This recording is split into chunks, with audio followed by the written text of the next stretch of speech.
চলতি বছর হজের খরচ কমিয়ে যৌক্তিক পর্যায়ে আনতে সংশ্লিষ্ট মন্ত্রণালয়ে কাজ শুরু করেছে বলে জানিয়েছেন পরিবেশ, বন ও জলবায়ু পরিবর্তন মন্ত্রণালয়ের উপদেষ্টা সৈয়দ রিজওয়ানা হাসান। রাষ্ট্রীয় অতিথি ভবন ও প্রধান উপদেষ্টার কার্যালয়ে যমুনায় উপদেষ্টা পরিষদের এক সভা শেষে তিনি এ তথ্য জানান।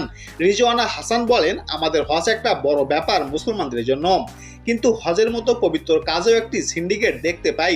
তারা কারসাজি করে হজ প্যাকেজের মূল্য বাড়িয়ে তোলে। হজে যে খরচ সেটি যাতে যৌক্তিক পর্যায়ে কমিয়ে আনা যায় সেজন্য সংশ্লিষ্ট মন্ত্রণালয় কাজ শুরু করেছে। কত হতে পারে, কত কমানো যেতে পারে সেই আলোচনা হয়েছে। তবে বর্তমান প্যাকেজ যে অনেক বেশি, সেই প্যাকেজ কমিয়ে আনা সম্ভব। প্রাথমিক আলোচনায় সেটি হয়েছে। এর আগে গত বছর সরকারি ও বেসরকারি ব্যবস্থাপনায় হজের দুটি প্যাকেজ ঘোষণা করেছিল আওয়ামী লীগ সরকার। সরকারি প্যাকেজে সর্বনিম্ন 5,79,000 টাকা এবং বেসরকারি প্যাকেজে সর্বনিম্ন প্রায় 5,90,000 টাকা নির্ধারণ করা হয়।